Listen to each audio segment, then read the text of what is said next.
So చూసారు కదా masala gravy curry ఎలా చేయాలి ఏంటి అనేది పూర్తి వీడియోలో అయితే మీకు చూపించాను.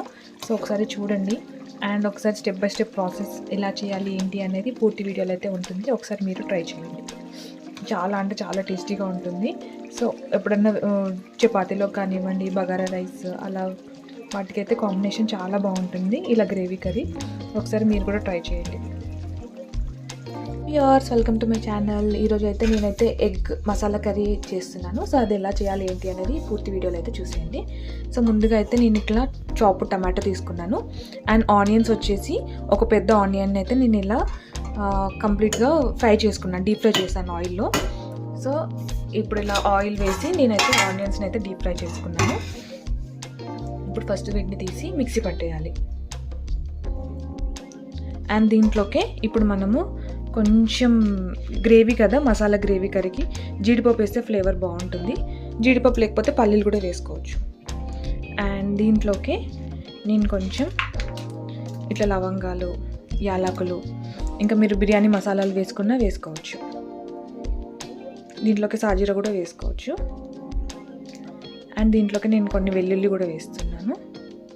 సో ఇదంతా ఒక ఫైన్ పేస్ట్ అయితే చేసుకుందాం. సో ఇప్పుడైతే నేను ఇలా ఫైన్ పేస్ట్ అయితే పట్టుకున్నాను. సో ఇది పేస్ట్ పట్టుకున్న తర్వాత నేనైతే ఇక్కడ ఎగ్స్ తీసుకున్నాను. నేను 5 eggs తీసుకున్నాను. 5 eggs వచ్చేసి నేను కొంచెం గాడ్స్ పెట్టాను, ఉడకబెట్టేసి దానికి చాక్తో గాడ్స్ పెట్టాను.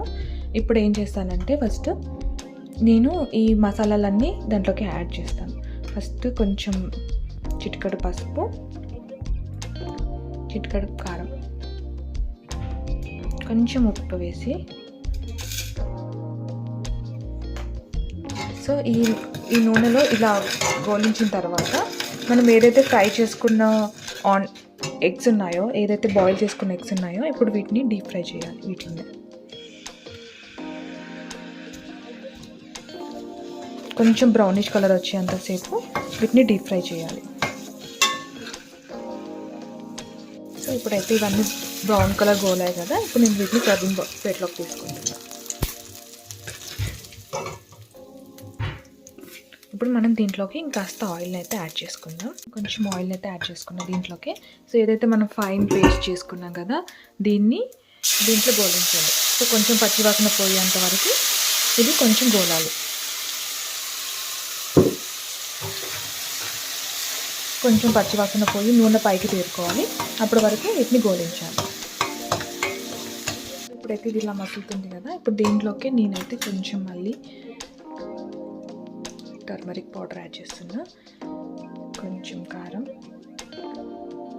ఒక 2 స్పూన్స్ కారం, కొంచెం ధనియా పౌడర్,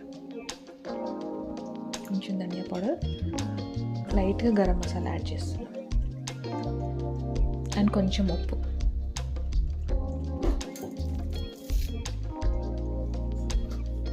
సో ఇప్పుడు ఇవన్నీ కలిసేలాగా కలపండి.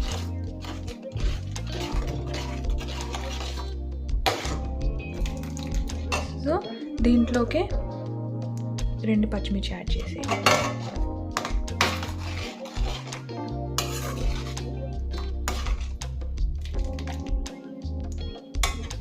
ఇప్పుడు ఇది కొంచెం నూనె తేరుకోవాలి. నూనె తేరుకున్న తర్వాత నేనైతే ఏవైతే ఎగ్స్ ఫ్రై చేసుకున్నాను కదా అవైతే యాడ్ చేస్తాను.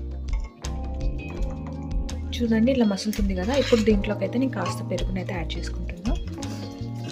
కొంచెం గ్రేవీ కర్రీ కాబట్టి పెరుగు యాడ్ చేసుకుంటే బాగుంటుంది.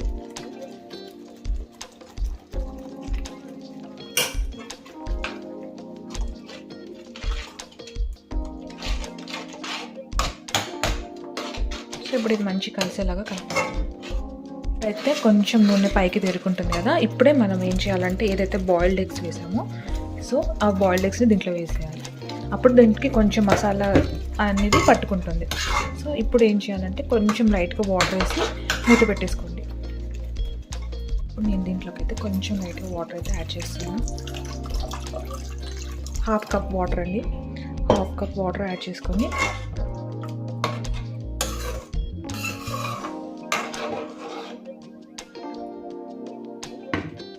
దీనికైతే మూత పెట్టేసుకోండి. ఫైనల్గా చూసారు కదా మసాలా గ్రేవీ కర్రీ అయితే రెడీ అయిపోయింది. ఇది కొంచెం చిక్కపడింది. సో ఇది అండి మసాలా గ్రేవీ కర్రీ అండి. సో ఒకసారి మీరు కూడా ట్రై చేయండి, చాలా అంటే చాలా టేస్టీగా ఉంటుంది. ఈ ఫుల్ వీడియో అయితే స్కిప్ చేయకుండా చూడండి. Okay guys, bye.